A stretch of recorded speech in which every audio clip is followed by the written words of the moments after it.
Selamat pagi, Bapak Ibu Saudara yang diberkati oleh Tuhan. Tidak terasa kalau hari ini adalah hari terakhir atau tanggal terakhir di tahun 2025 ini, ya. Selama 12 bulan kita melewati hari-hari di sepanjang tahun ini, dan mungkin ketika memasuki tahun 2025 ada rasa takut, ada rasa gentar, khawatir yang timbul di dalam hati kita. Kita berpikir bahwa apa yang akan terjadi di sepanjang tahun 2025 ini. Tapi kita sangat bersyukur, puji nama Tuhan, kita bisa lewati itu semuanya. Dan sampai hari ini, kita ada dalam pemeliharaan Tuhan. Puji nama Tuhan, sebelum kita mendengarkan renungan pagi pada saat pagi hari ini, mari kita berdoa terlebih dahulu.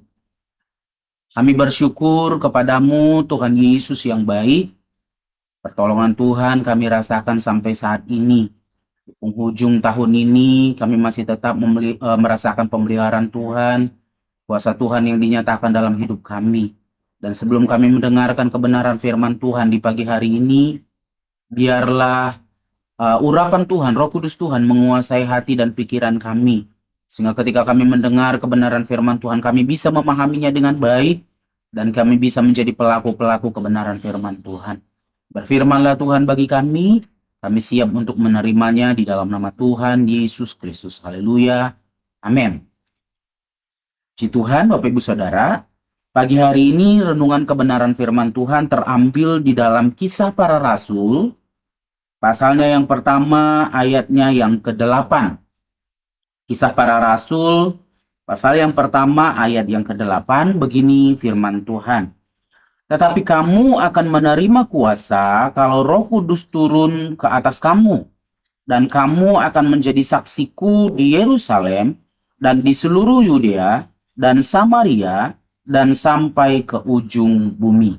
Ya, pada ayat ini sebelum Yesus naik ke sorga, dia mengingatkan kembali kepada para pengikut-pengikutnya pada waktu itu yang hadir menyaksikan dia naik ke surga.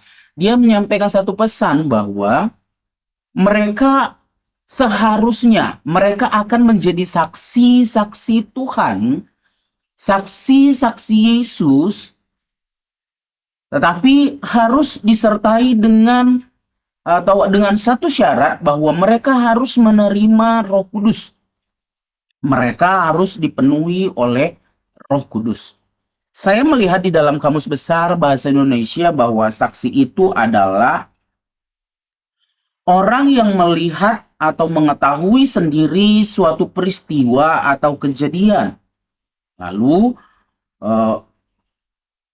orang yang memberi keterangan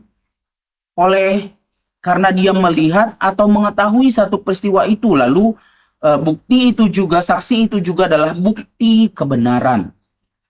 Jadi Bapak Ibu Saudara, mungkin kita bertanya, bagaimana bisa saya menjadi saksi kalau saya tidak melihat atau mengetahui dengan benar tentang Yesus Kristus di dalam kehidupan saya? Nah, mungkin seperti itu. Makanya Yesus berkata ketika dia naik ke sorga, kamu akan menjadi saksi kalau Roh Kudus turun ke atas kamu. Itulah pentingnya Roh Kudus Tuhan itu ada di dalam kehidupan saya dan kehidupan saudara sebagai saksi-saksi Kristus. Kenapa? Karena di dalam Yohanes pasal yang ke-16 ayat 13 berkata bahwa ketika Roh kebenaran itu turun, ya, kita lihat di dalam Yohanes pasalnya yang ke-16 ayat yang ke-13 berkata bahwa seperti ini.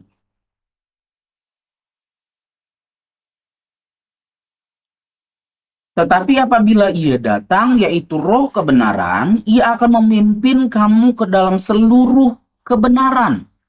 Ya, jadi Roh Kudus Tuhan itu yang akan memimpin kita kepada seluruh kebenaran, Kebenaran tentang siapa? Kebenaran tentang Yesus Kristus. Sehingga kita memiliki pemahaman, pengetahuan yang benar tentang Dia.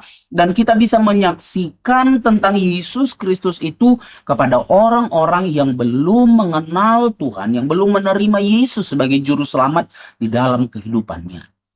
Jadi, pada ayat ini, kita bisa menjadi saksi kalau Roh Kudus Tuhan itu, kalau Roh Kudus itu yang memimpin kita untuk memperkatakan perkataan-perkataan yang benar tentang Yesus Kristus. Sehingga orang-orang juga bisa menerima Dia sebagai Tuhan dan Juru Selamat di dalam kehidupannya. Natal, Bapak Ibu Saudara, berarti itu adalah, kalau kita berbicara tentang Natal, berarti kita berbicara tentang memperingati kelahiran Yesus Kristus. Ya, itu sering sekali kita dengar bahwa di dalam setiap Natal-Natal itu tentang khotbah tentang kelahiran Yesus Kristus. Ya. Dan di dalam Matius pasal yang pertama ayat yang ke-23 berkata bahwa ketika perempuan itu akan melahirkan seorang anak laki-laki, dan baiklah mereka menamakan dia Immanuel, yang berarti Allah beserta kita. Ya. Berarti kelahiran Yesus Kristus itu, Natal itu juga menunjukkan satu penyertaan Tuhan di dalam kehidupan saya dan kehidupan saudara. Ya, itu adalah bukti kasih Allah kepada saya dan kepada saudara.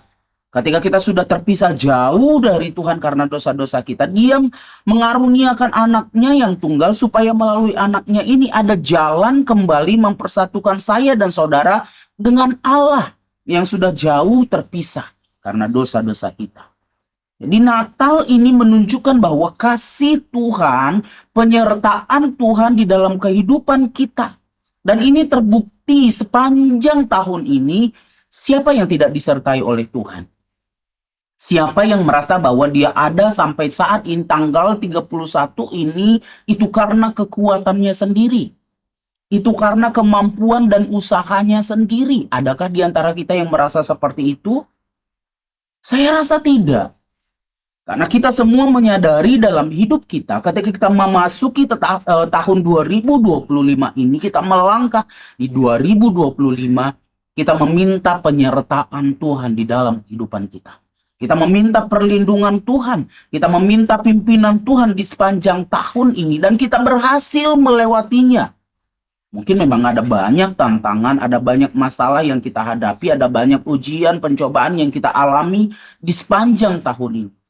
Sekali lagi kita sangat bersyukur karena Allah menyatakan penyertaannya di dalam hidup saya dan hidup saudara. Sehingga kita boleh ada sampai saat ini. Ya, oleh sebab itu Bapak Ibu Saudara yang diberkati oleh Tuhan, di momen-momen Natal ini, penyertaan Tuhan itu juga Tuhan mau supaya kita terus saksikan kepada orang-orang.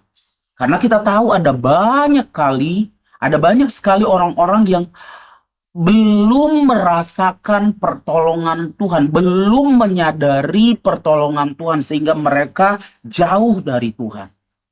Kita perlu menyaksikan tentang kebesaran Tuhan. Ya, tentang kelahiran memang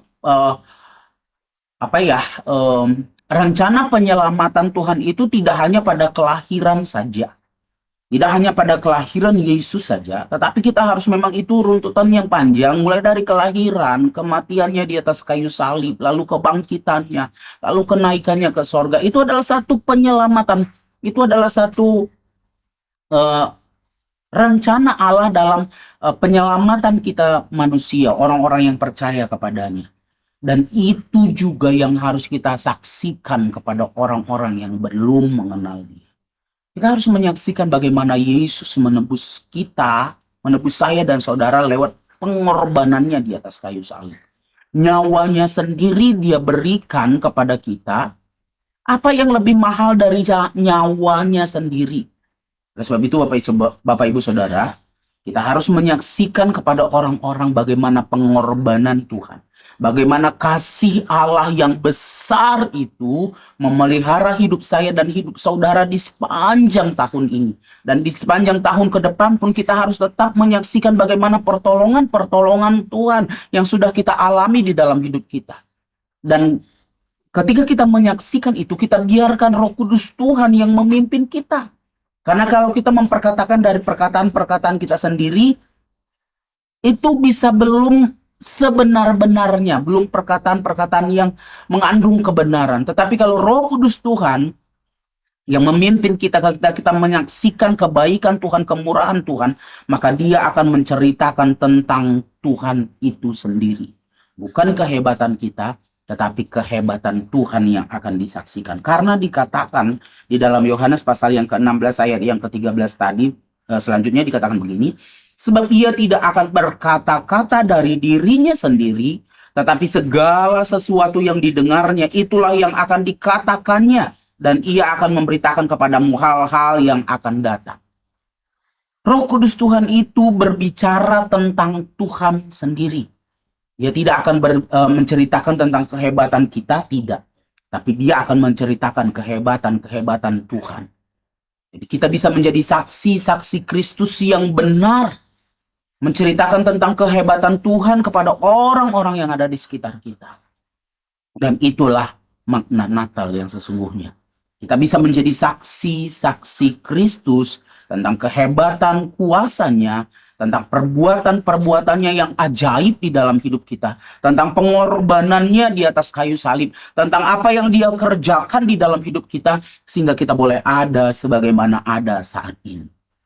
Puji nama Tuhan, Bapak Ibu Saudara.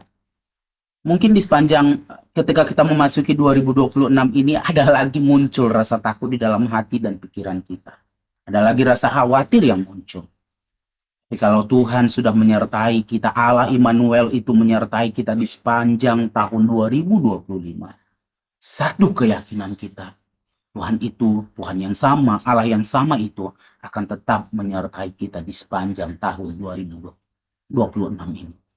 Bahkan mungkin lebih, berkat yang sudah kita terima di 2025, mungkin bisa menjadi lebih kita akan terima di tahun 2026 ini. Oleh sebab itu jangan takut.